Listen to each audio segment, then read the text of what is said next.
తెలంగాణ రాష్ట్ర విభాగం తరఫున ప్రధాన కార్యదర్శి శ్రీ అమర్నాథ్ బాబు గారు ప్రధాన కార్యదర్శి నివేదికను ప్రవేశపెట్టాల్సిందిగా కోరుతున్నాం.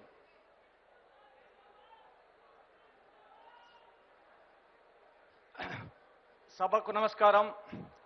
సభ అధ్యక్షులు, మన జాతీయ తెలుగుదేశం పార్టీ అధ్యక్షులు, గౌరవనీయులు, మన మార్గదర్శకులు, మన స్ఫూర్తి ప్రదాత గౌరవనీయులు శ్రీ నారా చంద్రబాబు నాయుడు గారికి, అలాగే మన తెలంగాణ తెలుగుదేశం పార్టీ అధ్యక్షులు గౌరవనీయులు ఎల్ రమణ గారికి, అలాగే ఆంధ్రప్రదేశ్ తెలుగుదేశం పార్టీ అధ్యక్షులు పెద్దలు గౌరవనీయులు కళా వెంకట్రావు గారికి, Telugu Desam party Telangana working president అయినటువంటి గౌరవనీయులు రేవంత్ రెడ్డి గారికి, మన జాతీయ ప్రధాన కార్యదర్శి లోకేష్ బాబు గారికి, అలాగే నందమూరి వారసులు, మనకు అందరికీ అన్నగారి తరువాత మనకందరికీ మార్గదర్శకులు నందమూరి వారసులు ఇప్పుడు నందమూరి బాలకృష్ణ గారికి, అలాగే ఈ కార్యక్రమంలో పాలు పంచుకుంటున్నటువంటి ప్రతి గౌరవనీయులైనటువంటి పాలిట్ బ్యూరో సభ్యులు, అలాగే ఇరు రాష్ట్రాల యొక్క పార్టీ ఉపాధ్యక్షులు, ప్రధాన కార్యదర్శులు,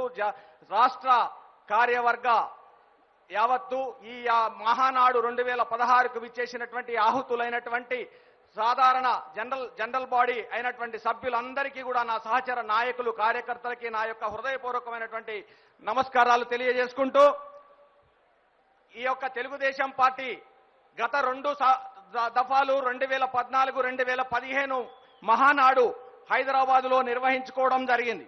ఇప్పుడు 2016లో మరి అపూర్వమైనటువంటి తిరుపతి పుణ్యక్షేత్రమైనటువంటి తిరుమలలో చేసుకోవడం మనకి కొత్త కాదు. ఎన్నికల శంఖారావాలైనా మహానాడులైనా తిరుపతిలో శ్రీకారం చుట్టినటువంటి పూర్వ చరిత్ర కలిగినటువంటి తెలుగుదేశం పార్టీకి మరి ఈ తెలుగుదేశం పార్టీకి గత వైభవం మనకు గుర్తు చేస్తా ఉంది.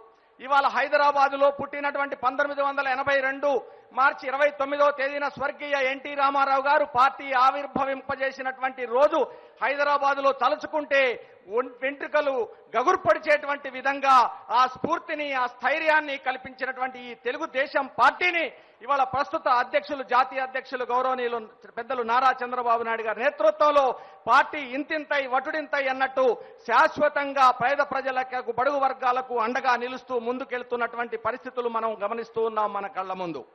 అయితే తెలుగుదేశం పార్టీ తెలంగాణకి ఎటువంటి విడదీరానటువంటి ఆత్మీయ అనుబంధం ఉంది అనేటువంటిది ప్రతి ఒక్కరికి, భాగస్వాములైన ప్రతి ఒక్కరికి తెలుసు.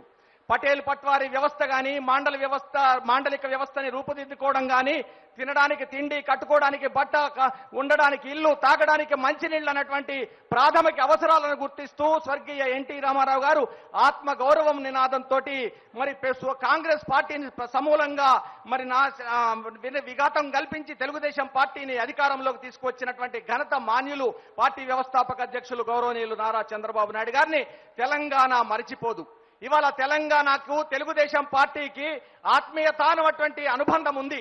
పార్టీ ఆవిర్భావంతో పాటు ఇప్పటి వరకు ప్రజా పోరాటాలలో అధికారంలో ఉన్నా, అధికారం లేకున్నా ప్రజల పక్షాన నిలిచి పోరాట బంధాన్ని ఎంచుకొని అధికారం ఉంటే అభివృద్ధిని పంచుతూ ఈ యొక్క తెలుగుదేశం పార్టీ తెలంగాణకి మమేకమై అనుబంధం ఏర్పరచుకున్నటువంటి పరిస్థితి ప్రతి ఒక్క యొక్క కార్యకర్తకి, ప్రతి ఒక్క ప్రజానీకానికి కూడా తెలిసినటువంటి విషయం. అయితే స్వర్గీయ ఎన్టీ రామారావు గారు పార్టీ ఆవిర్భవింపజేసిన నాడు నాలాంటి విద్యావంతులు, సామాన్యులు కూడా మరి రాజకీయాల్లోకి రాగలిగినటువంటి అవకాశం కల్పించారు అంటే బడుగు బలహీన వర్గాలు కానీ, దళితులు కానీ, మైనారిటీలు కానీ, మహిళలు కానీ ప్రతి ఒక్కరికి మాట్లాడే గొంతుకని ఇచ్చారు అంటే ఈ తెలుగుదేశం పార్టీ వేదికని స్వర్గీయ ఎన్టీ రామారావు గారు ఇచ్చారు. ఆ రోజు ఉన్నటువంటి సామాజిక పరిస్థితుల్లో పటేల్ పట్వారీ పెత్తందారి వ్యవస్థను కాలదన్ని దళితులకు, గిరిజనులకు, మైనారిటీలకు మాట్లాడేటువంటి వాక్ స్వాతంత్రాన్ని, రాజ్యాంగాన్ని ఆచరణ రూపకంగా అమలు చేయగలిగారు అంటే మరి స్వర్గీయ ఎన్టీ రామారావు గారు స్థాపించినటువంటి తెలుగుదేశం పార్టీ వలన అని మీ అందరికీ తెలిసినటువంటి విషయం. అయితే ఎన్టీ రామారావు గారు సామాజికమైనటువంటి కోణంలో ఈ తెలంగాణ ప్రజలకు ఏమి కావాలో వారి అవసరాలు తీర్చుతూ ఆఖరికి ఆర్స్ పవర్ విద్యుత్ విధానాన్ని కూడా ప్రవేశపెట్టి ఈ చేపట్టినటువంటి సంక్షేమ కార్యక్రమాలు కానీ, అభివృద్ధి కార్యక్రమాలు కానీ, అక్కడ చేసినటువంటి కార్యక్రమాలు యావత్తు ఈ భారతదేశంలో ఉన్న అన్ని రాజకీయ పార్టీలకు కూడా ఒక బైబిల్గా ఒక ఖురాన్గా ఒక భగవద్గీతగా మరి ఉన్నటువంటి విషయాన్ని మీకు గుర్తు చేస్తా ఉన్నాను. ఇవాళ ఏ రాజకీయ పార్టీ మేనిఫెస్టో చూసినా, ఏ రాజకీయ పార్టీ అనుసరించేటువంటి ప్రణాళిక చూసినా తెలుగుదేశం పార్టీని అనుసరించి పోవాల్సినటువంటి విధి లేనటువంటి పరిస్థితి ఇవాళ రాజకీయంగా కల్పించారు. స్వర్గీయ ఎన్టీ రామారావు గారు కాంగ్రెస్ ఏతర రాజకీయానికి నిజమైనటువంటి ప్రత్యామ్నాయాన్ని కల్పించినటువంటి ఇది మనం చూశాం. ఇవాళ ఆ స్ఫూర్తితో తెలంగాణలో తెలుగుదేశం పార్టీ వేళ్లూనుకుంది, అధికారంలో ఉంది.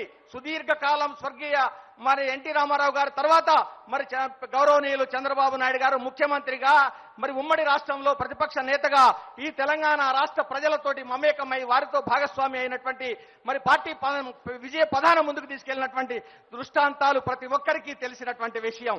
ఇవాళ ఎన్టీ రామారావు గారు ఆత్మ గౌరవాన్ని కలిస్తే చంద్రబాబు నాయుడు గారు మనకి ఆత్మవిశ్వాసాన్ని కల్పించారు.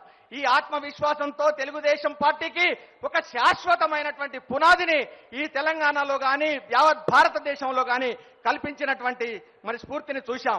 జాతీయ రాజకీయాలలో కూడా తెలుగుదేశం పార్టీ ప్రాంతీయ పార్టీగా ఉండి కూడా జాతీయ స్ఫూర్తితోటి ముందుకు వెళ్ళినటువంటి పరిస్థితులు మనకి గతంలో అనుభవాలు ప్రధాన ప్రతిపక్షంగా కూడా ఉన్నటువంటి సందర్భాలు మీకు గుర్తు చేయదలిచాను. అలాగే మరి వాళ్ళ సంక్షేమాన్ని ప్రాతిపదికగా తీసుకొని, ముఖ్యంగా కార్యకర్తల సంక్షేమమే ప్రాతిపదికగా తీసుకొని మరి గతం స్వర్గీయ ఎన్టీ రామారావు గారిస్తే, ప్రస్తుతం తెలుగుదేశం పార్టీ అధ్యక్షులు నారా చంద్రబాబు నాయుడు గారిస్తే, భవిష్యత్తులో కూడా తెలుగుదేశం పార్టీ కార్యకర్తలకి ఒక భరోసా భద్రత కల్పించినటువంటి ఘనత మరి ఇవాళ శ్రీ నారా లోకేష్ గారికి దక్కుతుందనే దాంట్లో ఎటువంటి సందేహం లేదు. ఇవాళ అధికారంలో ఉండి అభివృద్ధి చేశాం, అధికారంలో లేకపోయినా ప్రజా పోరాటాలు చేశాం. బాబ్లీలు గురించి మొట్టమొదటిసారిగా వెలుగులోకి తెచ్చింది తెలుగుదేశం పార్టీ. అందులో నిజామాబాద్ జిల్లా తెలుగుదేశం పార్టీ తెచ్చినందుకు ప్రప్రథమంగా బాబ్లీని సందర్శించిన వాడిగా నేను సగర్వంతో ఉంటాను. ఎందుకంటే బాబ్లీతో పాటు 14 అక్రమ ప్రాజెక్టులు కానీ, ఆల్మట్టి ప్రాజెక్టులు కానీ, గోదావరి కృష్ణా నదుల మీద అక్రమ ప్రాజెక్టులు గడితే భవిష్యత్తులో శ్రీరామ్ సాగరే కాదు యావత్ తెలంగాణ కూడా ఎడారిగా మారుతుందనే దాంటి ప్రత్యక్ష నిదర్శనం ఇవాళ మనం కళ్ళారా చూస్తున్నాము. ఇవాళ ఎన్టీ రామారావు గారున్నా, చంద్రబాబు నాయుడు గారున్నా, కృష్ణా గోదావరి గలగలలు, మంజీర గలగలలు వెళ్లేటువంటి తెలంగాణ ప్రాంతం ఇవాళ బీడు వారిపోయింది. భూగర్భ జలాలు 1000 ఫీట్లు వేసుకున్నా కూడా నీళ్లు పడనటువంటి పరిస్థితి. ఒక్కొక్క రైతు ఒక్క బోరు మీద ₹1,00,000 వెచ్చించాల్సినటువంటి పరిస్థితి. ఇవాళ కరువు యాత్రల పేరుతో బాబ్లీ, ఆల్మట్టి అక్రమ ప్రాజెక్టుల నిర్మాణాన్ని వ్యతిరేకిస్తూ కర్ణాటక, మహారాష్ట్రానికి వ్యతిరేకంగా పోరాడినటువంటి ఘన చరిత్ర కలిగినటువంటి తెలుగుదేశం పార్టీ. అలాగే మరి చంద్రబాబు నాయుడు గారు జాతీయ అధ్యక్షులుగా ఉండి ఉమ్మడి రాష్ట్రంలో దాదాపు ఇరు రాష్ట్రాల్లో 3000 కిలోమీటర్లు పాదయాత్ర చేశారు. అంటే మరి ఎన్ని కుల వృత్తులు కానీ, విద్యావంతులు కానీ, నిరుద్యోగులు కానీ, పేద ప్రజానీకం కానీ, బడుగు బలహీన వర్గాలని ఎంతమందిని భుజం తట్టి ప్రోత్సహించారు అనేటువంటిది మనం కళ్ళారా చూశాం. ఇవాళ అది స్ఫూర్తిగా మనం తీసుకుందాం. అలాగే మరి దేవేంద్ర గౌడ్ గారి నేతృత్వంలో ప్రాణహిత కోసం పాదయాత్రలు చేశాం. ఇవాళ ఇంకా మద్దతు ధరల కోసమో లేకపోతే కరువు యాత్రల కోసం గ్రామాన తెలంగాణ పల్లె ప్రాంతాలలో తిరిగినటువంటి తెలంగాణ నేతల యొక్క కీర్తి భాగస్వామ్యాన్ని కూడా మనం మర్చిపోరాదు, గుర్తు చేసుకుని తీరవలసిందే. ప్రతి 400 కుటుంబాలకి 50,000 చొప్పున మరి ఆర్థిక సాయం పార్టీ అందించింది. అంటే ఇవాళ తెలంగాణలో ఉన్నటువంటి రైతాంగం కూడా ఆంధ్రప్రదేశ్ కానీ మహారాష్ట్ర అని చెప్పుకునేటువంటి కేసీఆర్ గారు ఇవాళ మరి జల ఒప్పందాలు చేసుకోవడం కోసం మహారాష్ట్ర కోసం కర్ణాటకలో కానీ మన యొక్క హక్కులని కాలరాస్తూ వాళ్ళకు పనంగా పెట్టినటువంటి పరిస్థితులు కూడా చూశాం. ఇవాళ ఉన్నటువంటి పరిస్థితుల్లో ఎప్పుడు నికర జలాలకు తోటి ఉన్నటువంటి ప్రాజెక్టులు కావాలి, మిగులు జలాలు కాదని తెలుగుదేశం పార్టీ మొదటి నుంచి సిద్ధాంతం తీసుకొని పోరాడింది. ఇవాళ అనాథలాగా పడి ఉండాల్సి వచ్చింది. ఒక ఆంధ్రజ్యోతి లాంటి ప్రముఖ పత్రిక ప్రముఖంగా దాన్ని ప్రస్తావిస్తే 2 రోజులు తీసుకెళ్లి ఆసుపత్రిలో పెట్టారు. తర్వాత శవమై ముళ్ల పొదల్లోకి నెట్టింది. ఒక తల్లి తన బిడ్డలని, పసిగుడ్డులని తీసుకొని అటవీ ప్రాంతానికి తిండి కోసం వెళ్తే, జీవన పోరాటంలో భాగంగా వెళితే మంచినీళ్లు దాహం అవుతుందని పిల్లలంటే మంచినీళ్లు తీసుకురావడానికి వెళ్ళినటువంటి తల్లి తిరిగి వచ్చేసరికి పసిబిడ్డలు శవాలయగా మారినటువంటి పరిస్థితిని ఈ తెలంగాణలో మేము చెప్పినా కూడా మీకు ఇవాళ ఆ సీరియస్నెస్ మరి అర్థమవుతుందో లేదో పెద్దలు పాదయాత్రలు చేసినటువంటి చంద్రబాబు నాయుడు గారికి తెలంగాణలో ఉన్నటువంటి స్థితిగతులు తెలుసు. ఇవాళ ఇక్కడ జాతీయ ప్రాజెక్టుగా ఇక్కడ ఇచ్చిన అక్కడ ప్రాణహితతో పాటు ఇతర ప్రాజెక్టులు ఇవ్వాలి, అక్కడ నిర్మాణాత్మకమైనటువంటి ప్రాజెక్టులు నిర్మాణించాలి అన్నటువంటి పరిస్థితిలో మరి ప్రణాళిక రూపుదిద్దుకుంటే ఇవాళ రీడిజైన్ల పేర మరి ఏదైతే కాళేశ్వరం ప్రాజెక్టు కాసుల కోసం కక్కుర్తిపడి ఆ రోజు జలయజ్ఞం ధనయజ్ఞం చేసినటువంటి కేబినెట్ లో కూడా ఉమ్మడి భాగస్వాములైనటువంటి టీఆర్ఎస్ పార్టీ నాయకులు ఇవాళ మళ్ళీ రీడిజైనింగ్ పేర్లతోటి కాసులు గురిపించుకునేటువంటి పనిలో ఉన్నారు. ఇవాళ ఒకటే చెప్తా ఉన్నాను, ఇవాళ జెండా పీకేస్తామని తెలుగుదేశం పార్టీని అన్నారు. ఇవాళ ఒకటే చెప్తా ఉన్నా, ఈ రోజు ఈట్ కా జవాబ్ పత్తర్ సే దేంగే అని తెలంగాణలో ఒక సామెత. ఇవాళ ఈ తెలుగుదేశం పార్టీ కార్యకర్తలు 11 జిల్లాలలో తెలంగాణలో మినీ మహానాడులు నిర్వహించినటువంటి తీరు, మొన్న చంద్రబాబు నాయుడు గారి నేతృత్వంలో ఇవాళ మహబూబ్ నగర్ కానీ వరంగల్ కానీ కరీంనగర్ కానీ కార్యకర్తలతో సమావేశాలు ఏర్పాటు చేసినటువంటి చూస్తే ఇవాళ కేసీఆర్ గారి కళ్ళు తెరుచుకుంటాయి. ఎవరి జెండా ఎవరు బీగుతారో రేపు మేము భవిష్యత్తులో తెలుగుదేశం పార్టీ కార్యకర్తలకు ఇచ్చే శిక్షణ శిబిరాలు మరి స్ఫూర్తిని కలగజేసి ఇవాళ జెండా కర్రగా జెండాగా మిగిలినటువంటి కార్యకర్తలు తెలుగుదేశం పార్టీకి ఈ శూలాలుగా టీఆర్ఎస్ పార్టీని వెంబడించి తరిమి తెలుగుదేశం పార్టీ ప్రజలకి అండగా నిలుస్తారు అని చెప్పి కూడా మీకు మినీ మహానాడులు సమాధానం చెప్పి తీరుతాయి. కార్యకర్తల యొక్క మనోస్థైర్యంతో ఇది సాధించగలుగుతాం అనేటటువంటిది నిదర్శనం. అట్లాగే చంద్రబాబు నాయుడు గారి స్ఫూర్తి, మరి రమణ రేవంత్ గారి యొక్క నేతృత్వం, నరసింహులు గారి యొక్క సామాజిక పోరు, ఇవన్నీ తెలుగుదేశం పార్టీ టీఆర్ఎస్ కళ్ళు తెరిపించడం కోసం దోహదపడుతుంది. అట్లాగే తెలుగుదేశం పార్టీ ఆవశ్యకత, తెలుగుదేశం పార్టీ ఆవిర్భవించిన నాడు నేను పార్టీలో ఉన్న దానికి ఆవశ్యకత ఏమిటో నాకు తెలుసు. కానీ భావి తరాలకు తెలియజెప్పాల్సినటువంటి అవసరం బాధ్యత ఉంది. మన పాలిట్ బ్యూరో సభ్యులు కానీ పాలిట్ బ్యూరో కానీ ఇవాళ పార్టీ అధ్యక్షులు కానీ తెలుగుదేశం పార్టీ ఇప్పుడున్నటువంటి బాలలేనేటి పౌరులు అన్నట్టు రేపు భావి భారత నిర్మాతలు కాబట్టి వారికి కూడా తెలుగుదేశం పార్టీ ఆవశ్యకతని తీసుకెళ్లాల్సినటువంటి ఆవశ్యకతని తెలియజెప్పాల్సినటువంటి బాధ్యత మన కార్యకర్తలుగా మన ఒక నవయుక్త వయసులో ఉన్నటువంటి కార్యకర్తల మీద ఉంది అని మీకు తెలియజేస్తా ఉన్నాను. అలాగే ఇవాళ ఎన్నికల హామీల మీద కూడా ఇవాళ పోరు 2 సంవత్సరాల సమయం ఇచ్చాం. 2 సంవత్సరాల సమయం తర్వాత ఇప్పుడు గళమెత్తడానికి సిద్ధంగా ఉన్నాం. ఇవాళ దళిత ముఖ్యమంత్రి ఇవ్వకపోతే తలగోసుకుంటానని, ఇవాళ ఎస్సీలకు 3 ఎకరాల భూమి ఇవ్వకపోతే, 1 ఎకరాల భూమి సాగివ్వకపోతే, పక్కా ఇళ్లు కట్టించకపోతే తల నరుక్కుంటానని, గిరిజనులకు 12%, మైనార్టీలకు 12% రిజర్వేషన్లు ఇస్తానని తల నరుక్కుంటా అన్నటువంటి రావణాసురుడికి ఎన్ని తలలున్నా ఈ తెలుగుదేశం పార్టీ కార్యకర్తలు ఆ తలలన్నింటినీ తొలగించేటువంటి ఆ తలలన్నింటినీ తొలగించి ఆ రాక్షసుడు ఈ యొక్క నియంతృత్వ పోకడలకు చరమగీతం పాడి మళ్ళీ పూర్వ వైభవాన్ని ప్రజాస్వామ్య సామాజిక తెలుగుదేశం పార్టీని తెలంగాణలో ఆవిర్భవింపజేయడం, నాయకత్వం నేతృత్వం ఇవ్వడం కోసం శపథం పూనాలి, ప్రతిజ్ఞ తీసుకోవాల్సినటువంటి అవసరం మీ అందరికీ తెలియజేస్తా ఉన్నాను. అట్లాగే తెలుగుదేశం జెండా పేద ప్రజలకు అండ అని చెప్పి మరి మనకందరికీ స్వర్గీయ ఎన్టీ రామారావు గారు సమాజమే దేవాలయం, పేద మానవుడే దేవుడు అని చెప్పినటువంటి నినాదాలు మనకు స్ఫూర్తి.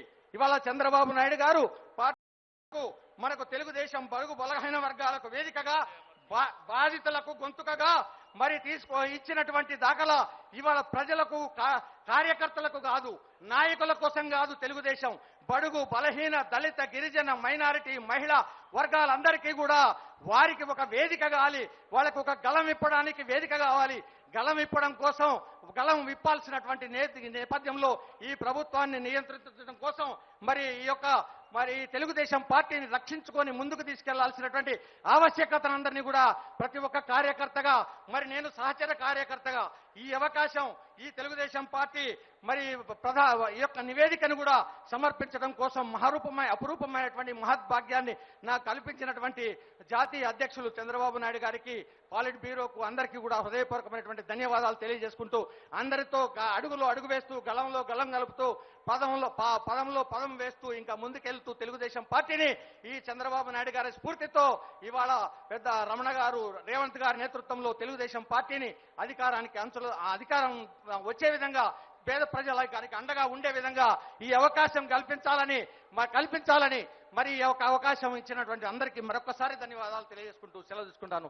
జై హింద్, జై తెలుగుదేశం, నారా చంద్రబాబు నాయుడు గారి నాయకత్వం.